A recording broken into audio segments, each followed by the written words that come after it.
So let's start with आज के lecture में हम प्लेन मिरर से ही आगे कंटिन्यू करेंगे। अब तक हमने प्लेन मिरर की बहुत सारी कंसेप्ट्स को समझने की कोशिश की प्रीवियस सारे लेक्चर्स में। आज की क्लास में हम डिस्कस करेंगे रिफ्लेक्शन एट टू मिरर्स। यहाँ पर टू मिरर्स का मतलब ये है कि दो अलग अलग मिरर्स हम यूज करेंगे and they will be kept inclined to each other. एक दूसरे को जोड़ करके दो मिरर रखे गए होंगे, लेकिन उनका कुछ पर्टिकुलर एंगल ऑफ इंक्लिनेशन होगा, दोनों एक दूसरे के साथ कुछ एंगल बना रहे होंगे। और हमारा जो इसमें इंटरेस्ट होगा वो ये होगा कि ऐसे कॉम्बिनेशन ऑफ मिरर्स में टोटल डेविएशन कैसे फिगर आउट किया जाए, कैसे कैलकुलेट किया जाए। तो एक छोटा सा थ्योरेटिकल कंसेप्ट पहले मैं आपके सामने रखता हूँ और फिर उससे रिलेटेड उसकी न्यूमेरिकल्स को देखेंगे। अब कॉम्बिनेशन ऑफ मिरर या मल्टीपल मिरर्स पर जाने से पहले एक सिंगल मिरर के बारे में अपने कंसेप्ट को रिवाइज कर लेते हैं कि अगर हमारे पास एक सिंगल मिरर है लाइक दिस, ओके, और अगर हम इस पर लाइट को इंसिडेंट कराते हैं, सो लेट्स से कि ये लाइट इंसिडेंट हो रही है लाइक दिस, डेफिनेटली एक नॉर्मल हम यहाँ पे बना करके एंगल ऑफ इंसिडेंस को आइडेंटिफाई करते हैं और बाय रूल ऑफ रिफ्लेक्शन हम ये देखेंगे कि जितना एंगल ऑफ इंसिडेंस होगा एग्जैक्टली उतना ही एंगल ऑफ रिफ्लेक्शन भी बनेगा। तो दूसरी side angle of reflection, but we have a very clear cut understanding कि जितना एंगल ऑफ इंसिडेंस है एग्जैक्टली उतना ही एंगल ऑफ रिफ्लेक्शन है। अब यहां अगर मैं डेविएशन कैलकुलेट करता हूं तो वो कुछ ऐसे निकाला जाएगा कि अगर ये लाइट रे बेंड नहीं होती, रिफ्लेक्शन नहीं होता, तो लाइट रे सीधी जाती। So this part is going to be और this to be taken as the deviation angle delta, and we have a very easy proof.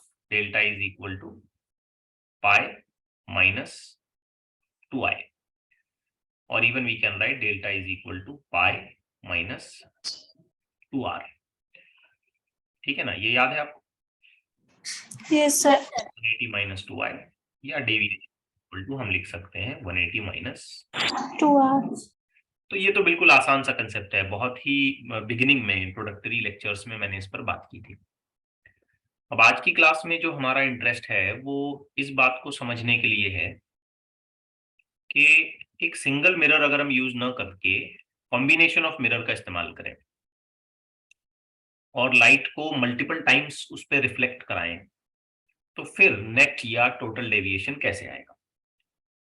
जैसे एक छोटा सा अरेंजमेंट मैं आपके सामने रखता हूं, ज्योमेट्री पे आपको अच्छे से ध्यान देना है। लेट्स से कि ये वन ऑफ द मिरर है, for assumption let's call this as mirror M1, और ये एक दूसरा मिरर यहां रखा गया, और अजम्पशन लेट्स से कि ये जो दूसरा मिरर मैंने यहां बनाया ये मिरर M2 है। ठीक है, now these two mirror are kept such that कि they make an angle of theta with each other. अब ये थीटा कितना भी हो सकता है डिपेंडिंग ऑन कि आपने इन दोनों मिरर्स को कैसे रखा है, 30, 60, 45, ठीक है। इनफैक्ट और ज्यादा आगे लेके आप 120, 135, 150 ऐसे भी कर सकते हो बेस्ड ऑन सिचुएशन कि आपने इन मिरर को कैसे रखा है। नाउ इफ यू शो कि एक लाइट रे यहाँ पे इंसिडेंट हो गई है, अगर आप ये ऐसे एक कंडीशन लगाते हैं कि यहाँ पे लाइट रे इंसिडेंट हो गई है, बात समझ आ रही है क्या कह रहा हूँ मैं? सो लेट्स अज्यूम कि इनिशियली यहाँ पे लाइट रे ऐसे इंसिडेंट हो गई। जारी बात है जहां लाइट इंसिडेंट हो रही है वहां पे मैं एक छोटा सा नॉर्मल ड्रॉ कर सकता हूं, और करंट सिचुएशन में मैं ये मान के चलता हूं कि यहाँ एंगल ऑफ इंसिडेंस अल्फा है, just for the sake of argument. तो ये लाइट रे ऐसे रिफ्लेक्ट होगी, है ना, और रूल ऑफ रिफ्लेक्शन को फॉलो करते हुए मुझे यहाँ पे कंफर्म करना पड़ेगा कि ये वाला एंगल भी अल्फा ही है, क्योंकि angle of incidence should be equal to angle of reflection. अब ये जो इंसिडेंट लाइट है ये यहां से रिफ्लेक्ट होकर के ऐसे सीधे सीधे सीधे सीधे सीधे जाके यहां हिट करेगी, करेक्ट है। So this is going to be an incident ray here, जो पहले मिरर की रिफ्लेक्टेड रे है वो दूसरे मिरर पर इंसिडेंट बन जाएगी, करेक्ट?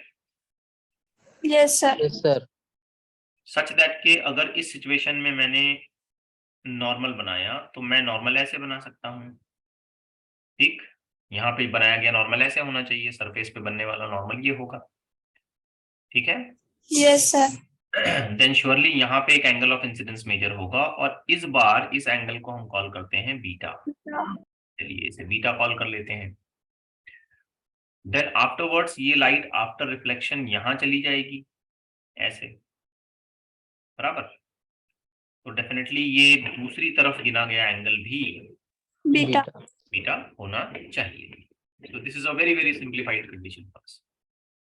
तो देखिए एक लाइट यहाँ आती है, पहली बार ये बेंड हो गई, दूसरी बार फिर बेंड हो गई। अब आप मुझे ये बताइए कि इस सिचुएशन को हैंडल करने के लिए अगर मैंने पहली बार होने वाले डेविएशन को लिखा फर्स्ट टाइम, यानी कि यहाँ जो डेविएशन, जरा सोचें अगर ये लाइट यहाँ बेंड नहीं होती तो ऐसे जाती ना, तो ये वाला डेविएशन 1 कहलाता, करेक्ट है? Yes, sir. What can I write for deviation number 1? The answer is very simple. I have to write 180 minus 2 times of alpha, because here the angle of alpha or angle alpha on the other side is nothing but angle of incidence and angle of reflection. Yes. So 2 alpha. अब सोचिए कि second time जब light bend हुई तो second deviation आया, जैसे कि ये लाइट अगर यहाँ बेंड नहीं होती तो ऐसे सीधे जाना चाहिए था, तो यहाँ पर एक और डेविएशन हमको नजर आया जिसे मैं लिख सकता हूँ डेल्टा 2। Yes, sir. सो Yes, ये sir. डेल्टा 2 अगर मैं लिखना चाहता हूँ तो मैथमेटिकली मैं क्या लिख पाऊंगा? 180. 180 minus 2 beta. 180 minus 2 beta. Very good. अब क्वेश्चन ये है कि हमको तो टोटल यानी कि नेट डेविएशन निकालना है, टोटल डेविएशन। तो आंसर बहुत सिंपल है, टोटल डेविएशन होगा पहली बार जो डेविएशन हुआ प्लस दूसरी बार जो डेविएशन हुआ, दोनों को जोड़ दें आप। क्लियर?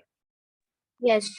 ठीक है, क्योंकि देखो पहले ऐसे जा रही थी सीधा, इधर मुड़ गई, फिर उसके बाद ऐसे जा रही थी फिर इधर मुड़ी। अब जरा सोचिए ये मेरे हाथ को देखिए, ये सीधा जा रहा था, पहले थोड़ा मुड़ा फिर और थोड़ा मुड़ा, ऐसे तो दोनों बार का डेविएशन मुझे जोड़ना पड़ेगा ना। Yes, sir. तो इन दोनों को जोड़ लें, आप ऐड कर लें। 360. टोटल डेविएशन कुछ ऐसे नजर आएगा, 180 minus 2 alpha plus 180 minus 2. Minus 2 beta. Mathematically इसका अगर मैं रीअरेंजमेंट करता हूं तो ये हो जाएगा 180 प्लस 180 360 माइनस 2 भी मैंने कॉमन ले लिया, let's write alpha plus beta, correct? ये माइनस 2 अल्फा माइनस 2 बीटा का माइनस कॉमन ले लिया, 2 कॉमन ले लिया, बचा क्या? Alpha plus beta. जस्ट इस माइनस 2 को अंदर मल्टीप्लाई करिए, ये दोनों नंबर्स आपको जैसे हैं वैसे मिल जाएंगे, करेक्ट? Correct. Yes, sir. अब थोड़ा सा क्या करते हैं, इस ट्रायंगल में आते हैं, इस ट्रायंगल के अंदर आते हैं। क्या आप इस छोटी सी ज्योमेट्री को समझ पाएंगे कि ये एंगल कितना होना चाहिए? अगर थोड़ी सी ज्योमेट्री को आप समझते हैं तो आप फौरन समझ पाएंगे 90 माइनस अल्फा होना चाहिए। Yes, sir. तो ये नॉर्मल बनाया है, ठीक है, ये सरफेस, ये नॉर्मल, तो ये नॉर्मल और सरफेस के बीच में जो टोटल एंगल बनता है वो 90 बना। 90. Yes, sir. उसमें का इधर वाला अल्फा एंगल अगर मैं निकाल देता हूं तो जो बचा वो बचेगा 90 माइनस अल्फा। Yes. इसी तरीके से अगर आप सोचते हैं कि यहाँ का एंगल कितना होगा तो 90 minus beta. 90 minus beta. Very good, ये सरफेस है, ये नॉर्मल है, तो ये नॉर्मल और सरफेस के बीच में एंगल है 90। उसमें से अगर आप ये बीटा एंगल सब्सट्रैक्ट कर देते हैं तो रिमेनिंग एंगल जो बचा वो बचा 90 माइनस बीटा।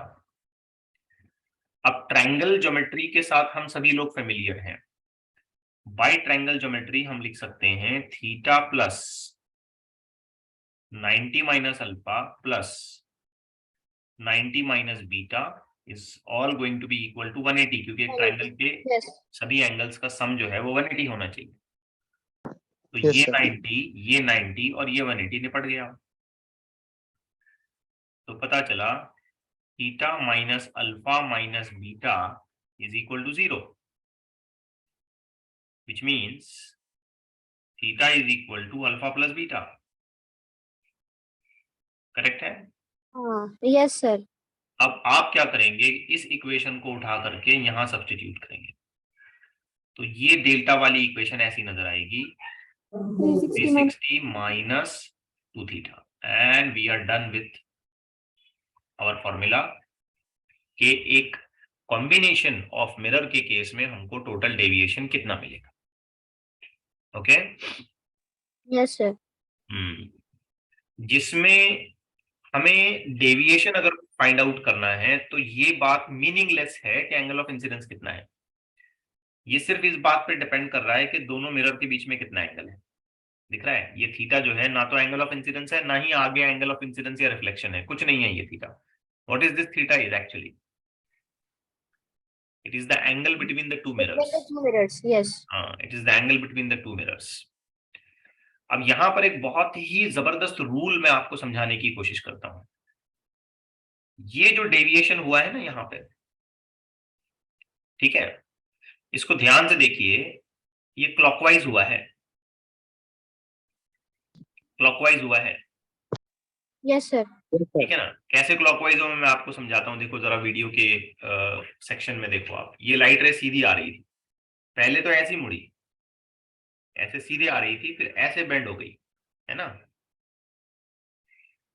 तो जरा आप इसके घूमने को देखेंगे तो क्लॉकवाइज घूम रहा है ये, वैसे ही जैसे घड़ी घूमती है। उसके बाद ऐसे सीधे जा रही थी, फिर ऐसे घूमी, मतलब इस लाइट रे को देखें तो पहले ये ऐसी घूम गई, बराबर है, Yes, sir. फिर ऐसे सीधी जा रही थी, फिर ऐसे घूम गई, मतलब ये क्लॉकवाइज हुआ ना, एंटी क्लॉकवाइज हुआ, Clockwise. Clockwise. क्लॉकवाइज हुआ। तो ये जो डेविएशन आया ना, ये क्लॉकवाइज आया। अब इसी का एक दूसरा मतलब ये निकलता है कि एक और डेविएशन पॉसिबल है, that is equal to 2 theta, which is going to be Anti-clockwise. Anti clockwise. तो यहां एक फंडामेंटल बात याद रखना है, अगर डेविएशन 360 माइनस 2 थीटा क्लॉकवाइज हुआ है, तो वही डेविएशन अगर एंटी क्लॉकवाइज गिना जाता है तो वो 2 थीटा हो जाएगा। सेम डेविएशन अगर मैंने एंटी क्लॉकवाइज गिनने की कोशिश की तो वो 2 थीटा हो जाएगा। क्यों? क्योंकि अगर घड़ी के हिसाब से मैं पूरा चलूंगा, घड़ी पूरा घूमेगी ना क्लॉकवाइज, तो 360 ही होता है। Yes, sir. समझ रहे हैं? Yes, sir. तो अगर 360 माइनस 2 थीटा क्लॉकवाइज हो गया तो एंटी क्लॉकवाइज कितना होगा?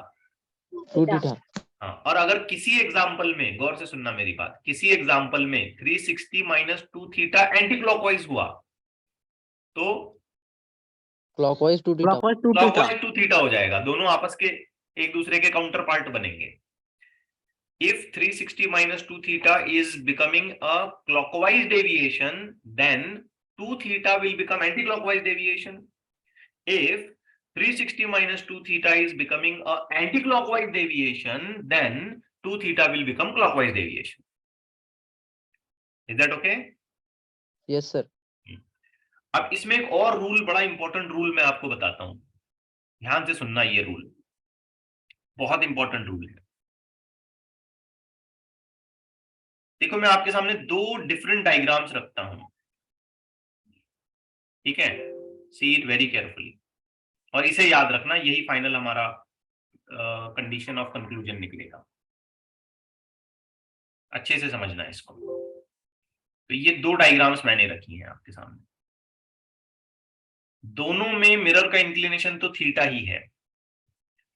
अब हम ये देखेंगे कि लाइट जिस मिरर पे गिर रही है, पहले, सबसे पहले लाइट जिस मिरर पे इंसिडेंट हुई, उससे दूसरे मिरर का एंगल कैसा है। तो यहाँ कैसा है, कैसा है यहाँ पे? Anti clockwise. Anti clockwise. सही है ना, ये तो समझ में आता है। Yes, Yes. sir. तो एंगल कहां से कहां गिना गया?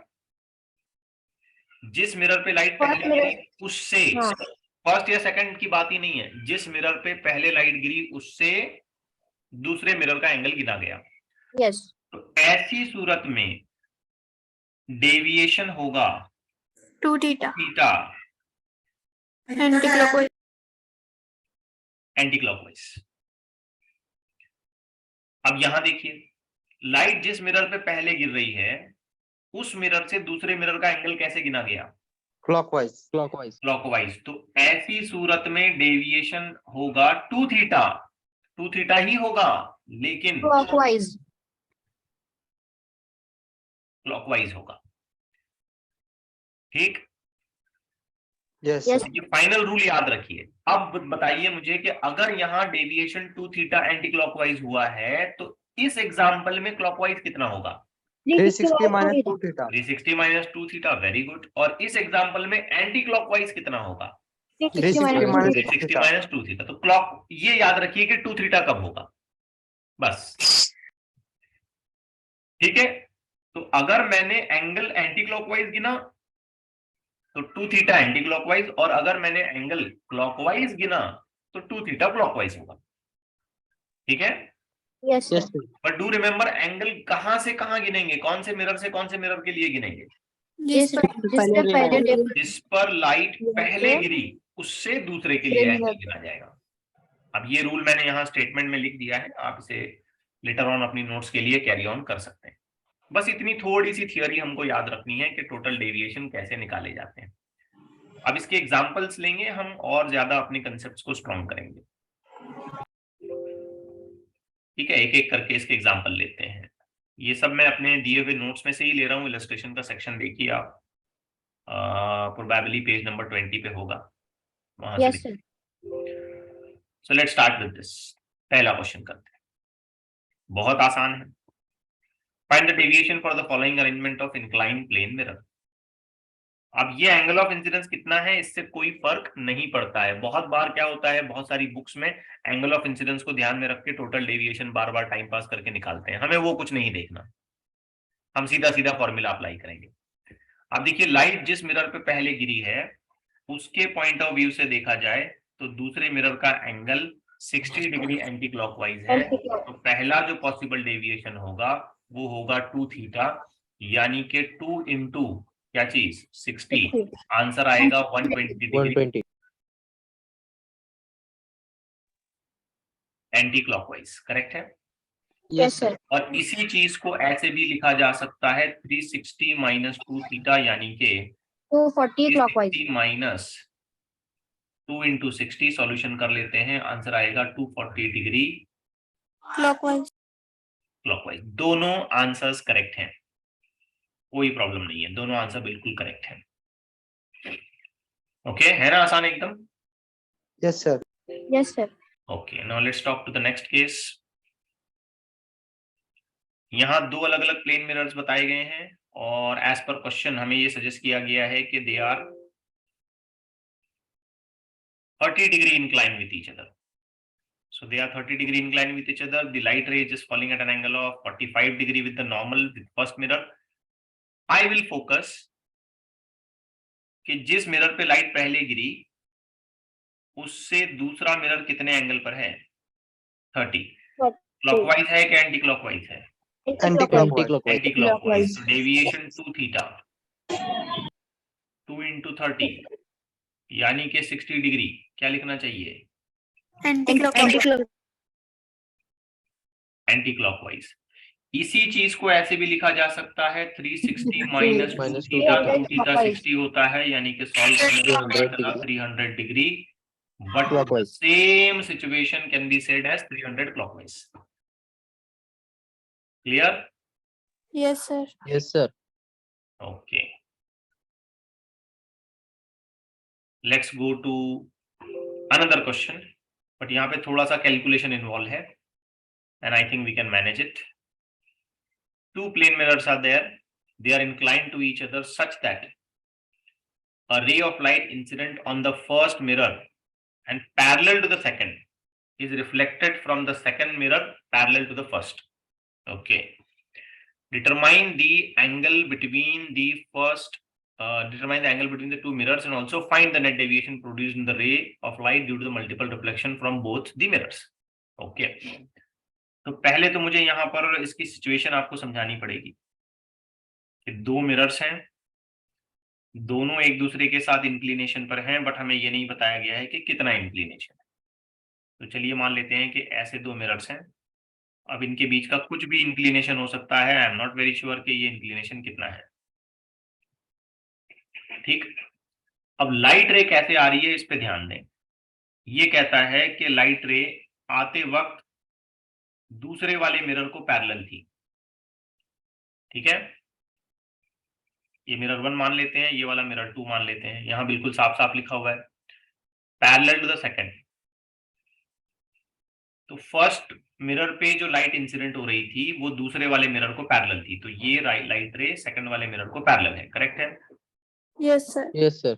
ये ऐसे। उसके बाद इस लाइट का रिफ्लेक्शन हुआ होगा, जो होना था हो गया।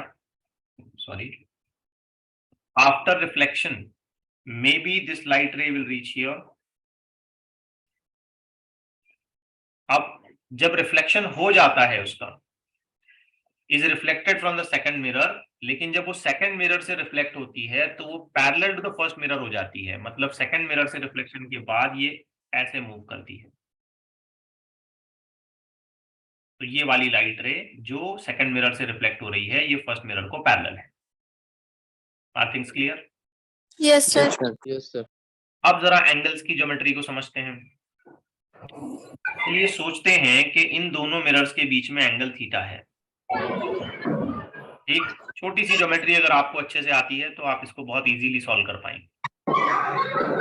माइक ऑफ रखें प्लीज, माइक ऑफ रखें और पूरे ध्यान से बैठें। सो लेट्स से कि इन दोनों मिरर्स के बीच में जो एंगल बन रहा है ये थीटा बन रहा है। आई एम वेरी श्योर कि आप ये समझ पाएंगे कि ये भी थीटा होगा। Yes, sir. Yes, sir. ये थीटा तो ये थीटा, मिरर भी वही है, दोनों हॉरिजॉन्टल हैं। और अगर ये थीटा है तो श्योरली आप ये भी समझ पाएंगे कि ये थीटा है, Yes, sir. Yes, sir. क्योंकि ये हॉरिजॉन्टल और ये पैरेलल, बराबर। बराबर। अगर वो थीटा है तो श्योरली आप ये भी समझ पाएंगे कि ये भी थीटा है। Yes, sir. कैसा? Yes, sir. क्योंकि एंगल ऑफ इंसिडेंस और एंगल ऑफ रिफ्लेक्शन सेम होते हैं। अगर यहाँ नॉर्मल निकाल के इंसिडेंस और रिफ्लेक्शन सेम करा दिया गया तो ये थीटा है, तो ये भी थीटा होगा। और अगर Yes. ये थीटा है सरफेस के साथ तो ये भी थीटा होना चाहिए सरफेस के साथ, Yes. Yes, sir. क्योंकि लाइट रे के एंगल जो सरफेस के साथ बनते हैं वो दोनों इंसिडेंट और रिफ्लेक्शन के लिए सेम होंगे, और अगर नॉर्मल के साथ बनते हैं तो वो भी इंसिडेंट और रिफ्लेक्शन के लिए सेम होंगे। क्लास 9th की ज्योमेट्री में पढ़ा होगा Yes. आपने रिफ्लेक्शन ऑफ लाइट में। तो अगर Hmm. ये थीटा है तो श्योरली ये अंदर वाला एंगल भी थीटा होना चाहिए। तो here I am with theta angle. आप जरा इस पूरे ट्रायंगल पे ध्यान दीजिए, इसमें टोटल कितने थीटा निकले? 3. Theta plus theta plus theta. आप ट्रायंगल किसी भी टाइप का हो, टोटल सम एंगल तो 180 होगा। 3 plus 60. So 3 theta is equal to 180. That gives me an answer of theta is equal to 60 degree. This is the answer. Now focus that this angle is going to be measured anti-clockwise. Therefore, deviation is equal to 2 theta, which means 2 into 60. 60. 60. That gives me an answer of 120. But Anti-clockwise. Anti-clockwise. the nature of this deviation is anti-clockwise. Clear हो गया? Yes, Yes. sir. Yes, sir. Let's take another question.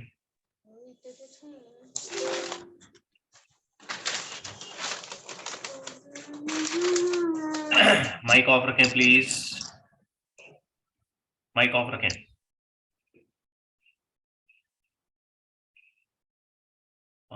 अगर कोई student इसके बाद इस तरीके से behave करेगा तो मैं परमानेंटली रिमूव कर दूंगा उसको। Now two vertical planes plane mirrors are inclined at an angle of 60 degree with each other. A ray of light traveling horizontally is reflected first from one mirror and then reflected from the another mirror. तो resultant deviation कितना होगा? Forget about everything. Tell me दोनों mirror के बीच में angle कितना है? 60. 60 degree. तो possible deviation क्या होगा? 120. 2 theta. एक और डेविएशन की पॉसिबिलिटी हो सकती है, 240. 240.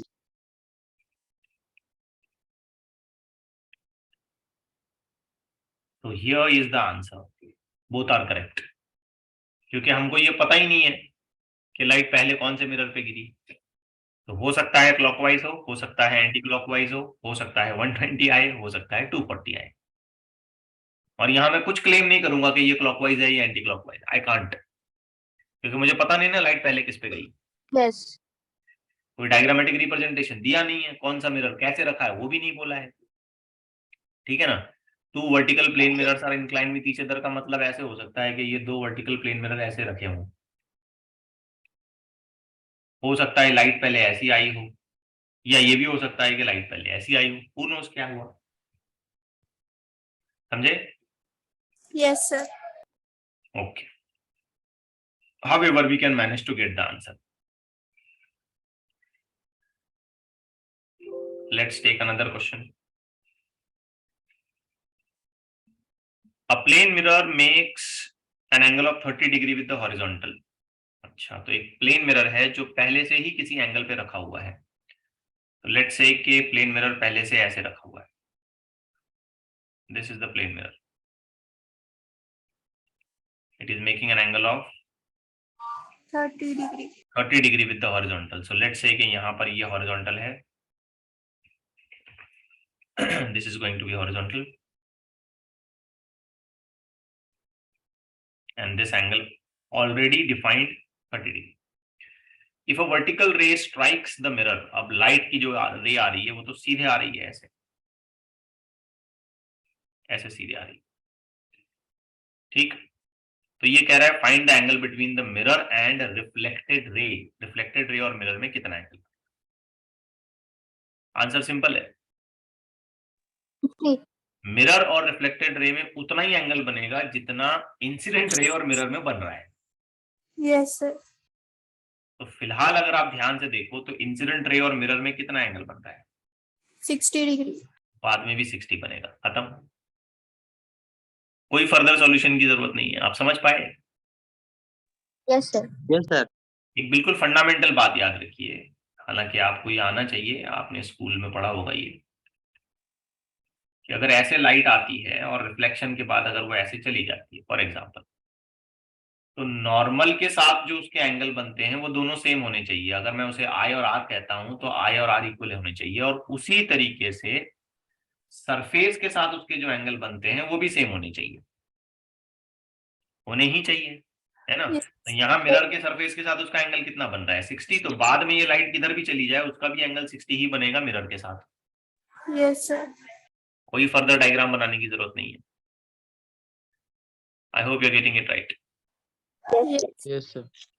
Let's take another question.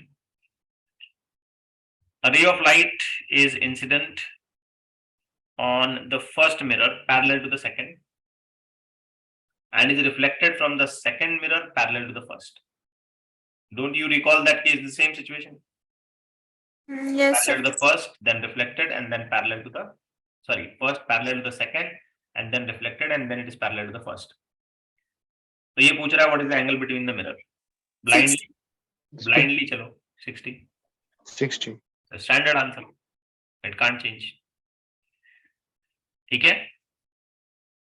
Yes. Okay. Now let's start with another interesting concept. एक और concept के साथ हम लोग शुरू करते हैं. I'll try that के in coming 20-25 minutes complete हो जाएगा. Now in this concept, I will be talking about image formation between parallel mirrors. अब यहाँ जो है वो inclined mirrors थे. अब हमें बात करनी है पैरेलल मिरर्स की, कि पैरेलल मिरर्स में कैसी इमेजेस बनेंगी। तो एक सिंपल सा लॉजिक ये कहता है कि जब मिरर्स को हम ऐसे पैरेलली रखते हैं, जैसे मैं यहाँ आपको बता रहा हूं, ये तो 2 बिल्कुल पैरेलल मिरर्स अगर मैंने रखे और इनके बीच में कोई भी एक ऑब्जेक्ट रख दिया, जैसे मान लें यहाँ पे कोई एक ऑब्जेक्ट खड़ा है, सिमेट्रिकली हो या अनसिमेट्रिकली हो, इससे कोई फर्क नहीं पड़ता है। सिमेट्रिकली का मतलब ये होता है कि दोनों मिरर से उसका सेम डिस्टेंस हो, और अनसिमेट्रिकली का मतलब ये है कि एक मिरर से उसका डिस्टेंस अलग है और दूसरे से अलग है, इससे कोई फर्क नहीं पड़ता है। बेसिकली यहाँ नंबर ऑफ इमेजेस पे इस पे फर्क नहीं पड़ेगा, बाकी डिस्टेंसेस पे तो फर्क पड़ेगा। बट बेसिकली यहाँ पर कितने इमेजेस बनेंगे, अगर आप ये पहला बेसिक क्वेश्चन आंसर करना चाहते हो तो इसका आंसर है इनफाइनाइट। देखो होगा क्या कि इस ऑब्जेक्ट की मान लेते हैं पहले मिरर में एक इमेज बन गई और इस ऑब्जेक्ट की दूसरे मिरर में एक इमेज बन गई, लेट्स इमेजिन। तो ये दूसरे मिरर वाली इमेज है इसकी, लेट्स इमेजिन, और ये पहले मिरर वाली इमेज है इसकी, ठीक। तो डोंट यू थिंक कि ये इमेज वापस से इस दूसरे मिरर में दिखाई देगी और उसकी एक इमेज बनेगी, Yes. Yes, sir. Yes, sir. और ये वाली इमेज वापस से इस पहले मिरर में दिखाई देगी और उसकी एक और इमेज बनेगी। Yes. Yes, sir. फिर जो सेकंड टाइम इमेज बनी है वो भी दूसरी बार तीसरी बार दिखाई देगी और एक और इमेज उसकी बनेगी, और यहाँ जो सेकंड टाइम इमेज दिखाई दी है वो भी पहले मिरर में दिखेगी और एक और उसकी तीसरी इमेज बनेगी। तो ऐसा लगातार होता जाएगा। तो फंडामेंटली अगर आप इस बात को समझना चाहते हो कि टोटल कितने इमेजेस बनेंगे, Infinity. तो याद रखिए पैरेलल मिरर्स में हमेशा इनफाइनाइट नंबर ऑफ इमेजेस बनेगी। अब इसमें जो मोर रिलेवेंट और इंटरेस्टिंग क्वेश्चन आता है वो ये है कि डिस्टेंसेस क्या हैं, कहां कहां बनेंगे वो इमेजेस, उनके डिस्टेंसेस क्या होंगे, समझ रहे हैं? ये डिस्कशन की बात हो सकती है कि ठीक है भाई इनफाइनाइट इमेज बनेंगे, लेकिन ये तो बताओ कि चौथी इमेज कहां बनेगी, फिफ्थ कहां बनेगी, सिक्स्थ कहां बनेगी, एट्थ कहां बनेगी, 100th कहां बनेगी, या फर्स्ट और सेकंड कहां कहां बनेगी। This can be a part of discussion, ये डिस्कशन का पार्ट हो सकता है। Are you getting it? Yes, sir. अब इसे कैसे समझा जाए, तो इसके लिए मैं एक छोटे से एग्जांपल को यूज करता हूं। लेट्स टेक द एग्जांपल, ध्यान से समझना, और वंस यू अंडरस्टैंड दिस उसके बाद आपको कोई रे डायग्राम बनाने की जरूरत नहीं है, आप बिल्कुल प्लॉट करते जाओगे कि यहाँ यहाँ यहाँ इमेज बनेगी इसकी। तो इस पर्टिकुलर एग्जांपल में मैंने क्या किया, दो पैरेलल मिरर्स ले लिए और ऑब्जेक्ट को अनसिमेट्रिकली ऐसे बीच में रखा है कि 2 सेंटीमीटर पे और दूसरे मिरर से 8 सेंटीमीटर पे ये दिखाई दे रहा है, बराबर। Yes, sir. अब शुरुआत कहां से करें, अगर लाइट की रे पहले फर्स्ट मिरर पे जाती है तो उसकी पहली इमेज बनी, समझे? Yes. Yes. और इस इमेज की फिर दूसरी इमेज यहां बनेगी, लाइक दिस, ऐसे ऐसे ऐसे ऐसे काम होता जाएगा। और अगर लाइट की रे पहले सेकंड मिरर पे जाती है तो उसकी इमेज पहली बनेगी, और इस इमेज की फिर इमेज मिरर M1 में दोबारा दिखेगी। तो Yes. इसमें हमेशा ये बात भी सोची जाती है कि लाइट की रे पहले कहां गई, ठीक है, लाइट की रे पहले कहां गई, आ रहा है ना समझ में? Yes, sir. अब हो सकता है लाइट की रे ऐसे गई होगी।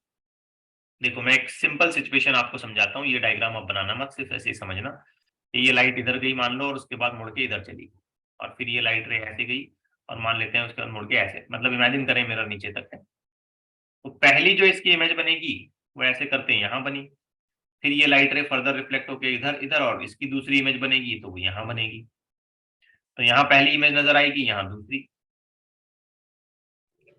फिर Yes, ये sir. लाइट रे ऐसे फिर रिफ्लेक्ट होकर ये पहले वाले मिरर पे वापस से जाएगी, फिर उसका और तीसरी, and this story will continue and it will give us how many number of possible images? Infinite. Infinite. This is a part of concern कि ये इनफाइनाइट इमेजेस बनाएगा बराबर है, लेकिन कहां कहां बनाएगा। अब चलो शुरुआत करते हैं, सोचते हैं कि लाइट पहले मिरर नंबर 1 पे जा रही है, सो डेफिनेटली मिरर नंबर 1 के पॉइंट ऑफ व्यू से सोचा जाए तो ये इमेज यहां बनेगी, जिसे मैं पहली नंबर की इमेज बोलता हूं, और डेफिनेटली ये 2 सेंटीमीटर पे होनी चाहिए। Yes, sir. सोचे जरा आप, why I have taken 2 centimetre, Same. Yes, sir. Same. Same है। अब जो लाइट मिरर 1 से रिफ्लेक्ट हुई वो मिरर 2 पे गई, बराबर। Yes, sir. अब ऐसे सोचना है, ध्यान से सुने, ऐसे सोचना है के बीच में मिरर 1 नहीं है, Yes. तो मिरर 2 के लिए कौन ऑब्जेक्ट है?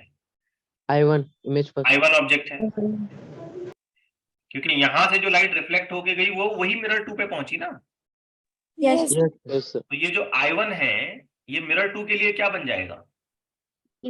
Object. ऑब्जेक्ट बनेगा, शाबाश। तो वो कितनी दूर है? 10 meter. 10 centimeter. 10 12. सेंटीमीटर। तो इसके पीछे कितनी दूर इमेज बनेगी? 10 centimeter. तो सेकंड नंबर की जो इमेज बनेगी वो यहां से 10 सेंटीमीटर की दूरी पे बनेगी। 10 नहीं, गलत किया। 12 sir.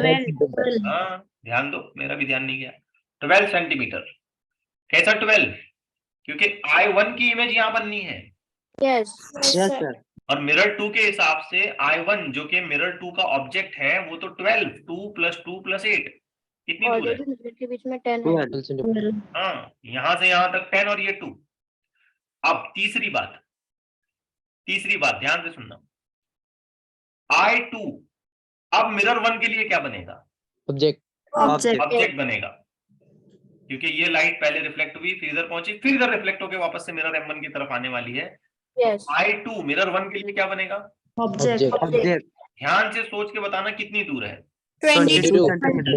22 सेंटीमीटर। ये 10 और ये 12, तो इसका मतलब ये है कि ये अगली जो इमेज बनने वाली है ये पूरा कितनी दूर बनेगी? 22 centimeter.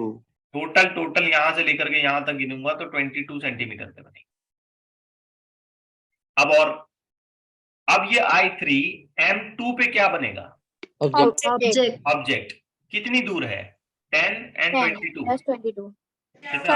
33. तो I4 जो बनेगा वो यहाँ काफी दूर बनेगा और यहां से लेकर के यहां तक ये टोटल डिस्टेंस कितना हो जाएगा? 30। 32. तो ये पैटर्न इस तरीके से चलता जाएगा। अब आप बोलेंगे सर ये तो काफी कॉम्प्लिकेटेड है, नंबर कैसा याद रखना? Don't worry, I give you a trick. ये मैंने किस अजम्पशन में बनाए? Distance between the mirror. हाँ, नहीं, ये मैंने इस अजम्पशन में बनाया कि लाइट रे पहले मिरर नंबर 1 पे जा रही है। Yes sir. Yes sir. अब सोचो अगर ऐसा अजम्पशन करते हैं कि लाइट रे पहले मिरर नंबर 2 पे जा रही है, यहाँ नीचे Yes. मैं रेड कलर से बनाता हूं, तो पहली इमेज कहां बनेगी? 8 centimeter. 8 8 सेंटीमीटर। शाबाश बेटा, 8 सेंटीमीटर, क्योंकि मिरर 2 के लिए ऑब्जेक्ट ये पहली बार 8 सेंटीमीटर पे है। Yes sir. Yes, sir. अब ये इमेज I1 मिरर 1 के लिए कैसे बिहेव करेगी? Object. कितनी दूर है? 18. 18। तो मिरर 1 से कितनी दूर इमेज बनेगी? 18 centimeter. 18 सेंटीमीटर पर सेकंड नंबर इमेज बनेगी for if we start with mirror number 2। अब ये बताओ कि ये I2 मिरर नंबर 2 के लिए वापस से क्या बन गया? Object. कितनी दूर? 28. 28. 30. ये 10 और ये 18 कितना हुआ? 28। तो यहाँ से पीछे और यहाँ हो सकता है जाके मुझे I3 मिले, जो कि अगर मैं गिनता हूं ये टोटल तो कितना होना चाहिए? 28 सेंटीमीटर। अब ये अपीयरेंस में इतना कॉम्प्लिकेटेड लग रहा है यार, करें क्या? तो आओ मैं इसकी एक ट्रिक आपको बताता हूँ, बड़ी ही इंटरेस्टिंग ट्रिक है। डिस्टेंसेस जो गिने जाएंगे मिरर 1 से और उसी तरीके से डिस्टेंसेस जो गिने जाएंगे मिरर 2 से। ध्यान से काम करना। मिरर 1 में पहली इमेज कहां बन रही थी? 2 centimeter. 2 पर।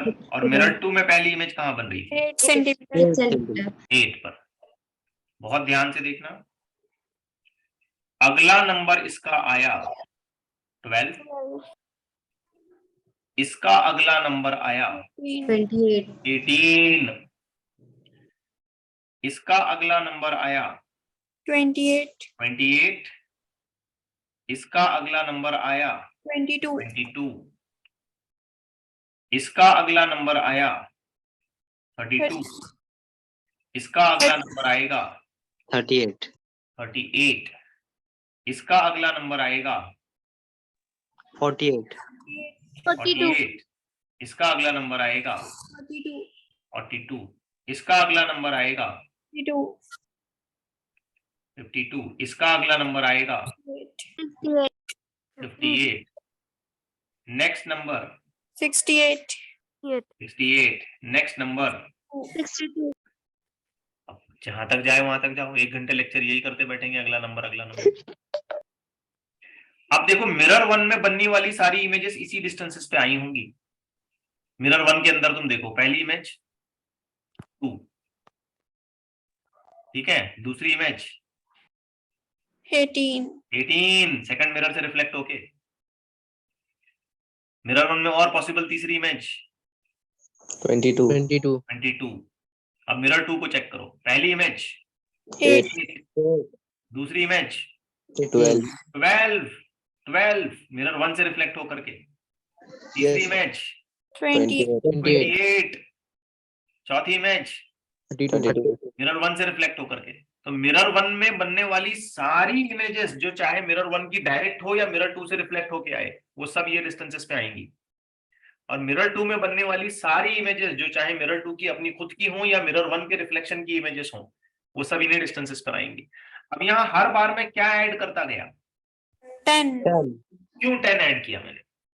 Because distance between M2 and M1 is 10. हाँ, distance between the two mirror is 10। अगर चल के distance between the two mirror is going to be 4, तो मैं क्या ऐड करने लगूंगा? 4। क्या इस कैलकुलेशन में इस बात से कोई फर्क पड़ता है कि मैंने ऑब्जेक्ट एक मिरर से नजदीक और दूसरे मिरर से दूर रखा? नहीं. 10 ही ऐड करना है मुझे। अगर मैं ये बराबर सेंटर में रखता तब भी मैं 10 ही ऐड करता। हाँ, स्टार्ट के नंबर्स बदलते। अगर मैं बराबर सेंटर में रखता तो 5 5 5 5 15 15 25 25 ऐसे होते जाता। आंसर जरूर बदलते, लेकिन एडिशन होने वाला नंबर नहीं बदलेगा। एडिशन तो मैं टोटल मिरर डिस्टेंस ही करूंगा। Yes. बात समझ आई? Yes sir. अब मैं कुछ क्वेश्चंस आपके सामने रखता हूं, इनको आप अच्छे तरीके से सॉर्ट आउट करके बताएंगे। Find the image distances for the following arrangement of the mirror. तो ये पहला अरेंजमेंट है। I am just calling this as scheme 1। ये पहला अरेंजमेंट है।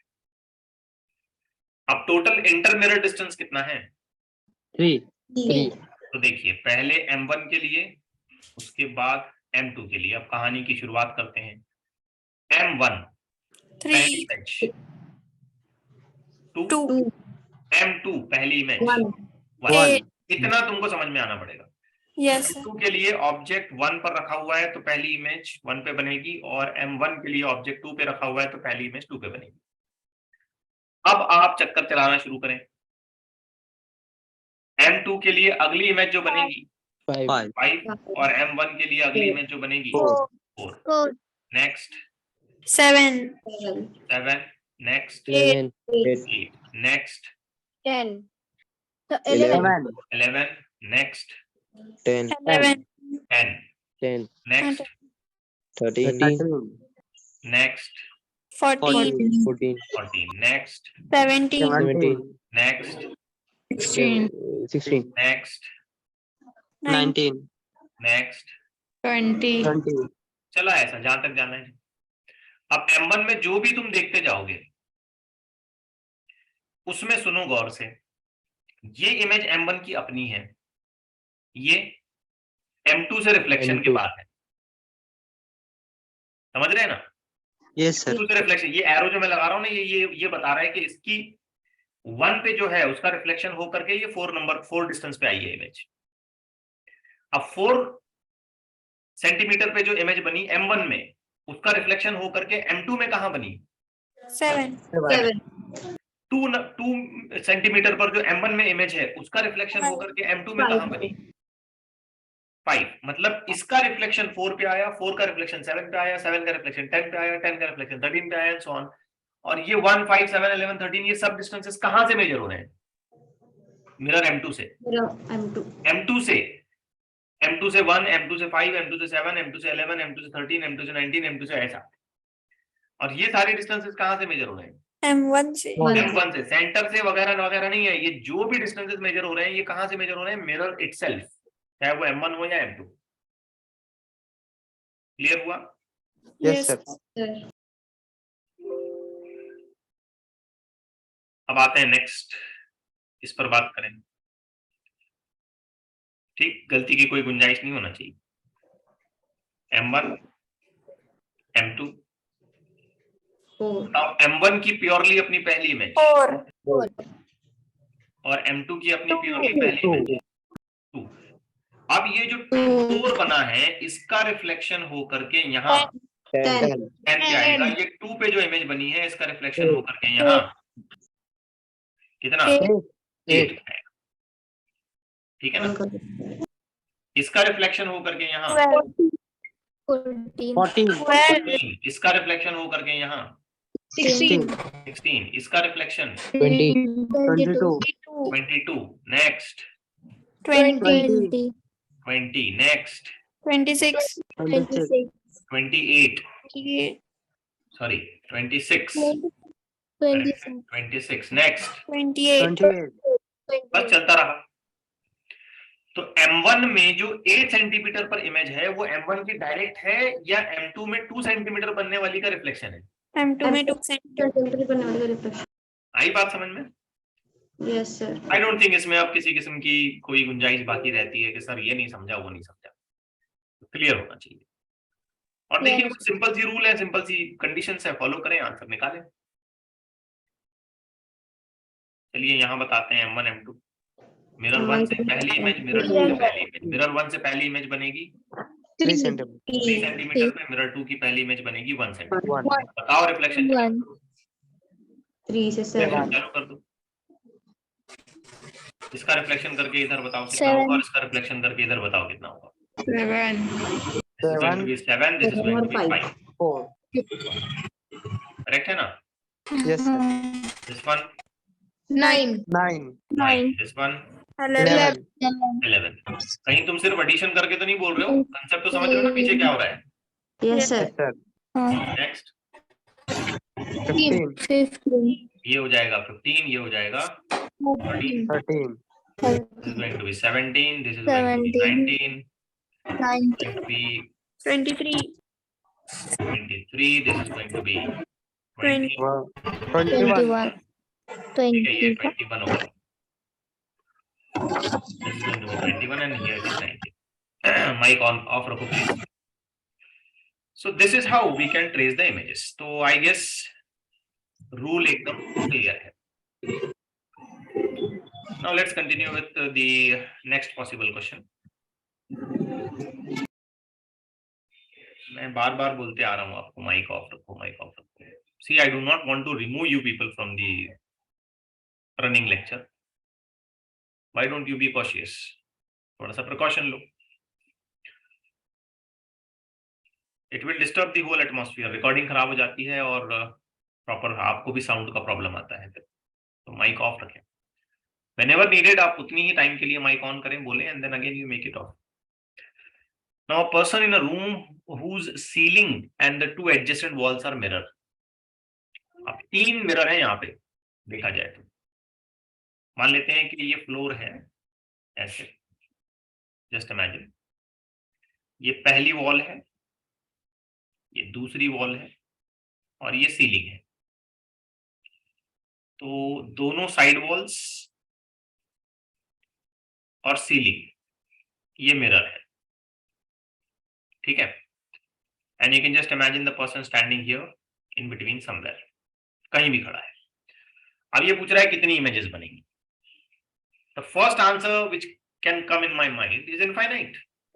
yes. Plane mirror parallel mirror हो गए ना दोनों आमने सामने, तो वैसे देखा जाए तो नंबर ऑफ इमेजेस इनफाइनाइट बनेगी। But we don't have any answer of infinity here. Infinity का तो कोई आंसर ही नहीं है। तो इस तरीके के प्रॉब्लम में ना अक्सर हमें ऐसे सोचना होता है कि जो ऑप्शन में गिवन है उसमें से क्या पॉसिबल है, समझ रहे हैं? इन्फिनिटी तो बहुत सारी हो सकती हैं, तो इसका मतलब ऑप्शन में जो गिवन है उसमें से क्या पॉसिबल है। अब देखो ऐसे सोचो, इसे नाम दे देते हैं M1 M2 M3 मिरर के हिसाब से। तो this is going to be a first mirror, on the adjacent wall जो सामने की वॉल है वो सेकंड मिरर हो जाता है और सीलिंग जो है वो थर्ड मिरर होता है। नाउ थिंक, M1 अपनी खुद की एक इमेज बनाएगा, M2 अपनी खुद की एक इमेज बनाएगा और M3 अपनी खुद की एक इमेज बनाएगा, दैट्स इट। yes तो प्राइमरीली तो 3 इमेज बननी चाहिए कम से कम। क्या ऑप्शन है यहाँ पे? नहीं। नहीं। अच्छा, M1 में बनी हुई इमेज M2 में भी दिखेगी, Yes. तो कितनी हो गई? 4. 4 5 कैसे? और M2 में बनी हुई इमेज M1 में भी दिखेगी, तो कितनी हो गई? 5. 5. M1 वाली इमेज जो M2 में बनी है वो M3 में भी दिखेगी, 6. 6। और M2 वाली इमेज जो M1 में बनी है वो भी M3 में दिखेगी, 7. 7। मतलब सेकंड ऑर्डर इमेज अगर मैं लेता हूं, सेकंड ऑर्डर, फर्स्ट ऑर्डर में तो 3 बने, सेकंड ऑर्डर मतलब इमेज की इमेज 7 एक और बार बनाया मैं तो 7 हो जाता है। क्या 7 ऑप्शन में है? Yes. Yes. C. तो 7 इमेजेस बन रही। इसका मतलब ये नहीं है कि सिर्फ 7 बन रही हैं। अगर मैं थर्ड ऑर्डर इमेज लूं 14. तो M1 की बनने वाली इमेज जो M2 की वजह से बनी है वो वापस से M1 में M2 में बनेगी। 8 9 10 11 11। Yes. अरे भाई, जो M1 में बन रही है वो M3 में भी दिखेगी, Yes, और जो sir. M2 में बन रही है वो भी M3 में दिखेगी, Yes, sir. नीचे से ऊपर। Yes, sir. थर्ड ऑर्डर के केस में 11 आएगा, फोर्थ ऑर्डर में 15 15. 15 आएगा, शाबाश। नेक्स्ट फिफ्थ ऑर्डर में 19. 16 19 आएगा, क्योंकि हर नेक्स्ट ऑर्डर में 4 इमेजेस बनती है, एक M1 की M2 में, M2 की M1 में, और M1 M2 में जो बनी वो दोनों M3 में।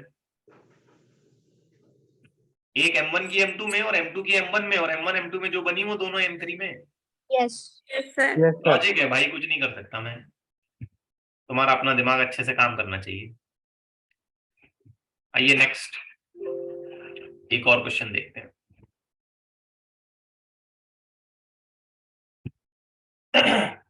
So we have a very interesting question here। एक पॉइंट ऑब्जेक्ट है जो कि midway between the two plane mirrors जिनका डिस्टेंस a अपार्ट है, it is being kept. Of course we know very well कि इनफाइनाइट नंबर ऑफ इमेजेस बनने वाली है due to multiple reflections. The question is distance between nth order image. Mirror और image का distance नहीं पूछा, image और इमेज का डिस्टेंस पूछा। बात समझ आई? देखो ये मिरर, ये दूसरा मिरर, इन दोनों के बीच में गैप कितना बताया? a। A हो सकता है यहां कहीं ऑब्जेक्ट रहा हो। अब पहली इमेज बराबर, और इसकी पहली इमेज यहां। अब मैं ऐसे नंबर नहीं देना चाहता, लेकिन उसने डिस्टेंस ये नहीं पूछा कि मिरर और इमेज में डिस्टेंस कितना है, उसने ये पूछा कि इमेज से इमेज तक का डिस्टेंस कितना है। Yes. तो सोचो, ध्यान से सोचो, एक एग्जांपल देता हूं मैं आपको। मान लो ये 10 है, ये 8 है, तो बताओ ये कितना होगा? 8 और ये कितना? 2 2. तो ध्यान से देखो ये कितना होगा? 20. 20। तो अगर फर्स्ट ऑर्डर इमेज बनी तो उसका डिस्टेंस क्या हुआ? 20 Wait. Yes. समझ रहा भाई? Yes, sir. Yes, Yes. sir. तो सेकंड ऑर्डर बनी तो क्या होगा? 3A.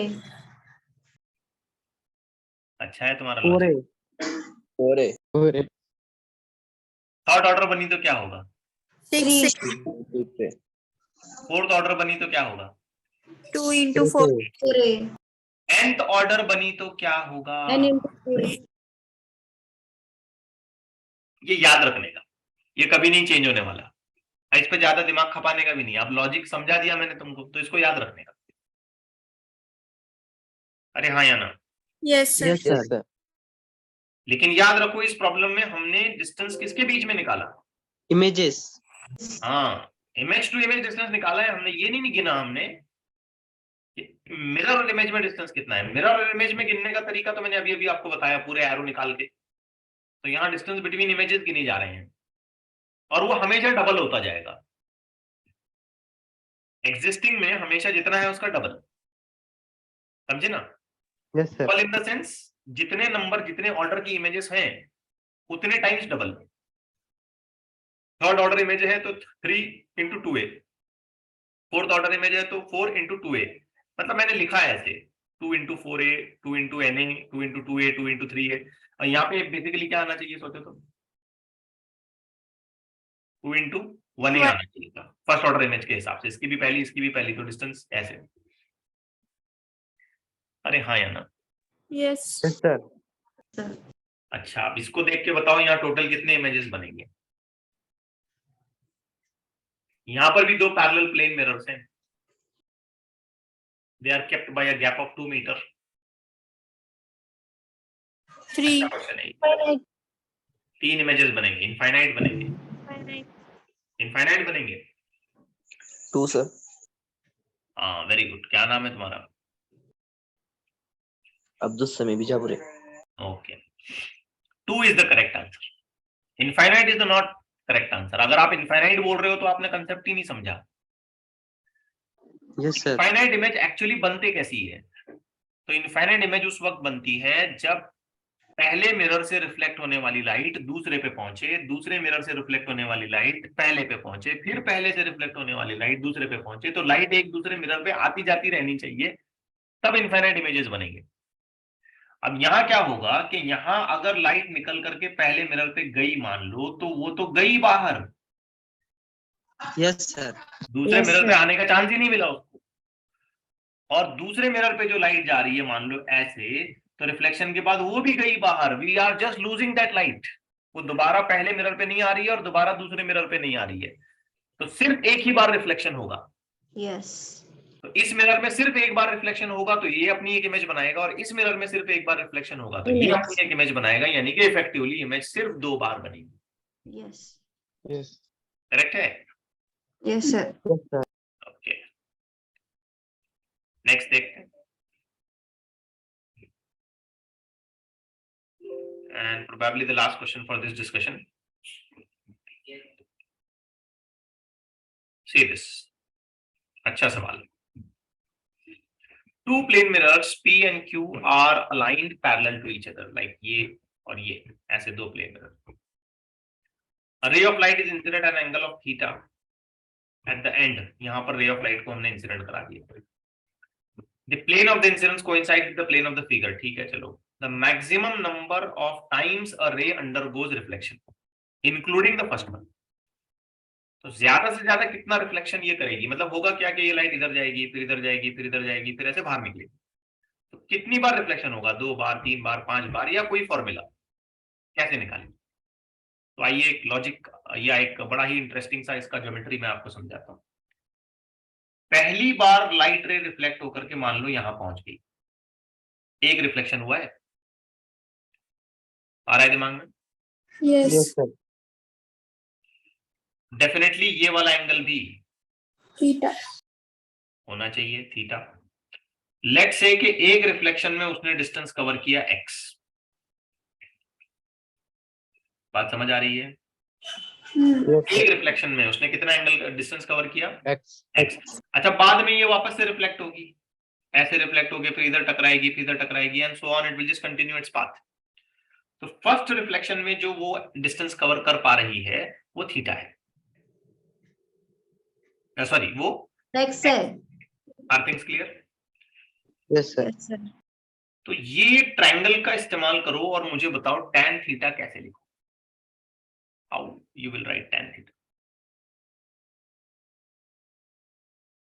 x by d, x by d। I hope you are getting it right. Yes, sir. आना चाहिए भाई, इतना तो समझ में। Yes, sir. Opposite bye adjacent. अरे हाँ या ना? Yes. तो इस फॉर्मूले के हिसाब से x क्या हुआ?